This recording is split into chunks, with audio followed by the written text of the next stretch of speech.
একদিন অমাবস্যা রাতে আমি আমার শ্বশুর বাড়ি থেকে ফিরছিলাম, তখনই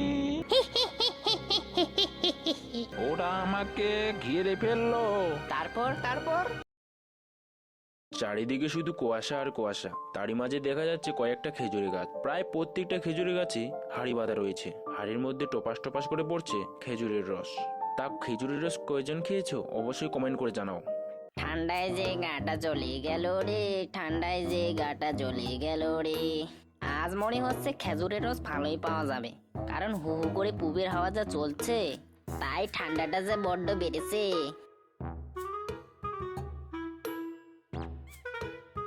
হাঁড়িটা খোলার পর জগাই রীতিমতো অবাক হয়ে গেল। এ কি, খেজুরের রস কোথায়? জগাই পরপর সবগুলো গাছে উঠে দেখলো, কিন্তু একটা গাছেও খেজুরের রস নেই। এমন তো কোনোদিনও হয় নাই, এটা নিশ্চয়ই কারো বদমাশি। ও, ঠান্ডাটা বড্ড বেড়েছে রে বকুল। হ্যাঁ রে, বড্ড বেড়ে গেছে। খবর সূত্রে জানলাম আরো বাড়বে। তা কোন চ্যানেল দেখিস বলতো? কেন, ওই তো নিউজ 18 বাংলায়। তাহলে যে সত্যি সত্যি ঠান্ডাটা আরো বাড়বে, ঠান্ডায় যে একেবারে মরে যাবো রে। বকুল, বলছিলাম যে তোর কাছে কিছু টাকা আছে? কেন রে, টাকা আবার কি করবি? বল না আছে কিনা।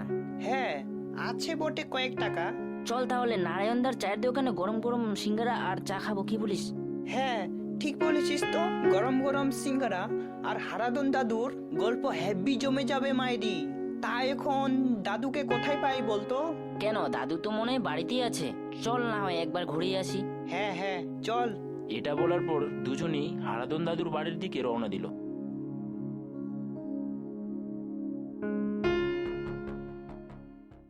দাদু, ও দাদু, বাড়ি আছো নাকি গো? অনেক ডাকাডাকির পর বাড়ির ভেতর থেকে দিদা চেঁচিয়ে বলল, কে রে?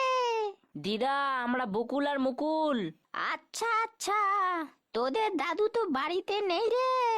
বুড়োটা মনে হয় নারায়ণের চায়ের দোকানে আড্ডা দিচ্ছে, তোরা বরং সেখানেই যা।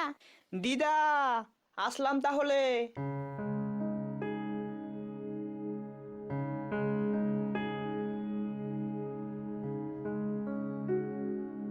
এটা বলার পর বকুল আর মুকুল দুজনেই নারায়ণের চায়ের দোকানে উপস্থিত হলো। বকুল বলে উঠল, দাদু, তুমি এখানে আছো? যাকগে, ভালোই হলো। আমরা তোমাকে বাড়িতে খুঁজতে গিয়েছিলাম। কেন রে, কোনো বিপদ হয়েছে নাকি? না না দাদু, তেমন কিছু নয়। বলছিলাম যে ঠান্ডাটা তো বেশ বেড়েছে, তাই ভাবলাম নারায়ণদার দোকানে গরম গরম চা সিঙ্গারা আর তোমার গল্প হলে হেব্বি জমে যাবে, কি বলিস বকুল? হ্যাঁ, আচ্ছা আচ্ছা, বুঝতে পেরেছি। গল্প শোনার জন্য আমাকে খুঁজে বেড়াচ্ছিলে বুঝি। তা বেশ বেশ, নারায়ণ এদিকে কয়েকটা সিঙ্গারা দিয়ে যা বাপু।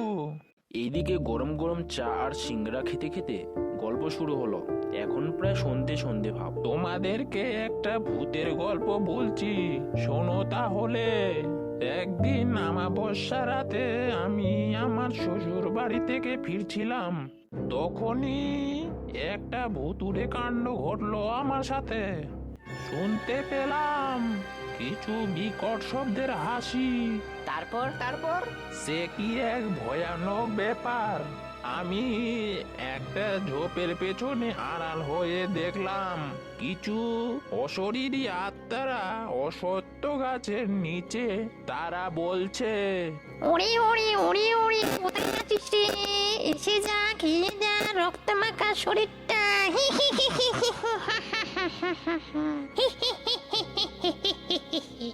আমি এই দৃশ্য দেখে খুবই অবাক হয়ে যাই। ভূতেরা ওই মৃত শরীরটা নিয়ে খেলা করছে।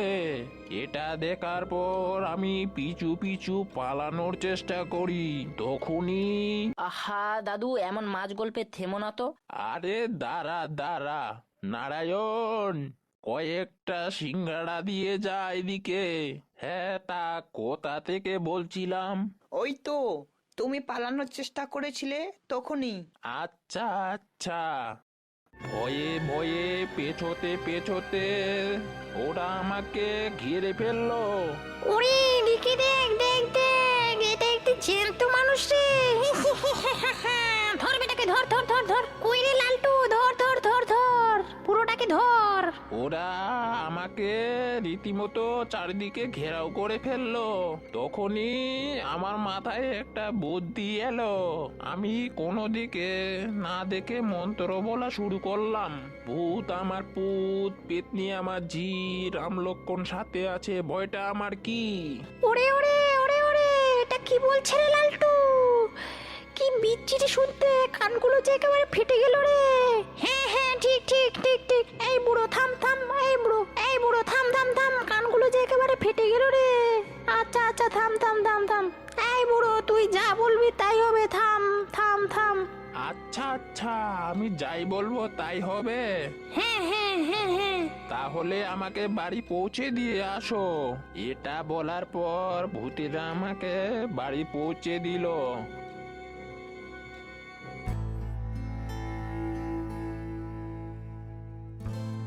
এদিকে জোগাইদা মুখ ঝুলিয়ে বলল, নারায়ণ দা, এদিকে একটা চা দিও।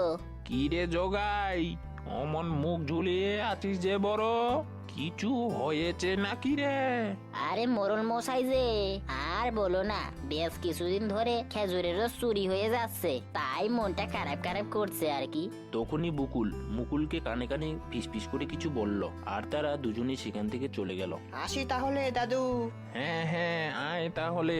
তা জগাই, চোরটাকে ধরতে পেলে না বুঝি? কি কইরা ধর্মু বলুন তো? সে তো কোনো পশু পাখি নয় যে ফাঁদ পাতমু আর ধরা পড়বে জালে। তা তো ঠিক বলেছিস, কিন্তু চোর ধরার একটা উপায় আছে। কি উপায় তা বলে ফেলুন। তুমি রাত্রিবেলা লুকিয়ে লুকিয়ে পাহারা দেবে, বেশ? হ্যাঁ হ্যাঁ, ঠিক বলেছেন তো, আজকে সেটা করতে হবে।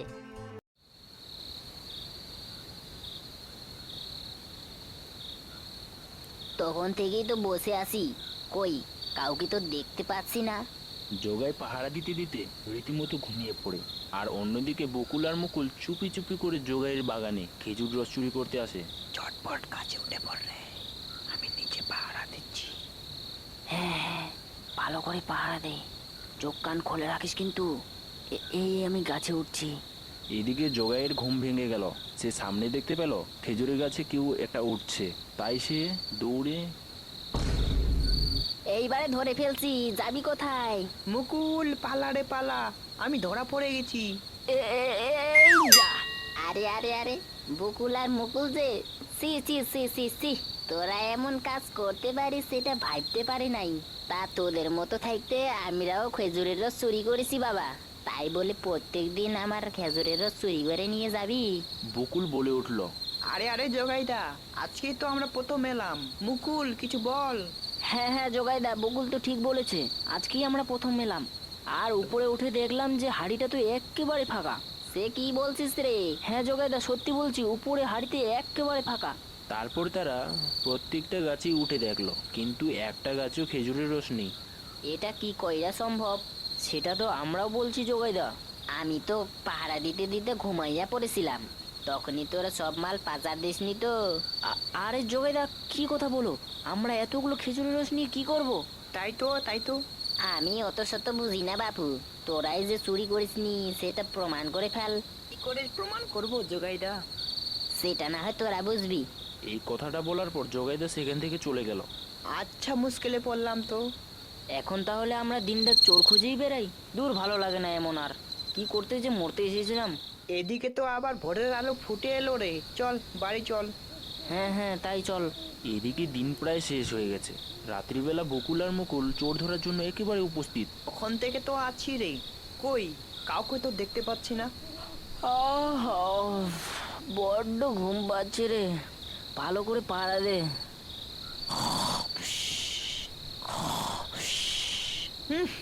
তোর দ্বারা কিচ্ছু হবে না। এদিকে রাত তখন প্রায় 1টা থেকে 1:30। হঠাৎ আরে আরে, ওটা আবার কি? ওহো মুকুল, ওঠ ওঠ ওঠ। দূর, ঘুমোতে দে তো, তুই কালকে আসিস। কি আবল তাবল বকছিস? ওঠ ওঠ, দেখ সামনে দেখ। ওরে মারে, আমি চুরি করিনি। আস্তে আস্তে আস্তে। ওরে বাবারে, এটা তো দেখছি ভূত।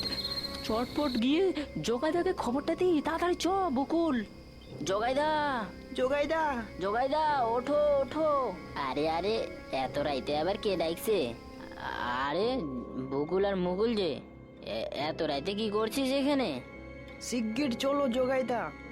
আরে থাম থাম, কি হয়েছে সেটা তো আগে বলবি। এতদিন ধরে যে খেজুরের রস চুরি হয়ে যাচ্ছে সেটা কোনো মানুষের কাজ নয়, সেটা একটা ভূতের কাজ। শিগগিরই চলো জগাইদা। কি বললি? ভূত বললি? নেশা টেশা করিসনি তো? না না না জগাইদা। কোনো মতো করে বকুল আর মুকুল জগাইদাকে বুঝিয়ে বাঝিয়ে সেখানে নিয়ে যায়। সেখানে গিয়ে রীতিমতো সবাই অবাক হয়ে গেল, সেখানে কোথাও কেউ নেই। কই রে, তোদের ভূত কোথায়? আমাকে দেখে চলে গেল নাকি? এত রাইতে রে আমার সঙ্গে মস্করা হইতেছে? হ্যাঁ, এমনিতে ঘুম হচ্ছে না রাত্রে, গিন্নির ক্যাচ ক্যাচানি, আর তোরা এত রাতে ডেকে আনলি আমাকে। কই তোদের ভূত কোথায়? আসতে বল। সে কত ভূত দেখেছি আমি, ভূত আমাকে দেখে ভয় পায়, আমি ভূতকে দেখে ভয় পাই না। এটা কি হলো? জগাইদা, ও জগাইদা, বাইরে বের হও, চোর ধরে নিয়ে এসেছি। বাইরে বেরোতে না বেরোতি সে দেখে সামনে তার একটা জলজ্যান্ত ভূত। ওরে বাবা রে, পালা রে পালা, এটা ভূত রে, ভূত রে। এই কথাটা সারা গ্রামে ছড়িয়ে পড়লো, নাকি বকুল আর মুকুল একটা জ্যান্ত ভূত ধরেছে। কি রে বকুল আর মুকুল, তোরা নাকি জ্যান্ত ভূত ধরেছিস শুনলাম, কথাটা কি সত্যি? হ্যাঁ দাদু, ধরেছি। তা কি করে ধরছিস সেটা বল। তো বন্ধুরা, তোমরাও জানতে চাও আমরা কি করে ভূত ধরেছি? সেটা জানতে হলে আমাদের চ্যানেলটিকে অবশ্যই সাবস্ক্রাইব করুন আর পাশে থাকা বেল আইকনটিও অবশ্যই দাবান। নেক্সট পর্ব খুবই তাড়াতাড়ি আসছে। ধন্যবাদ।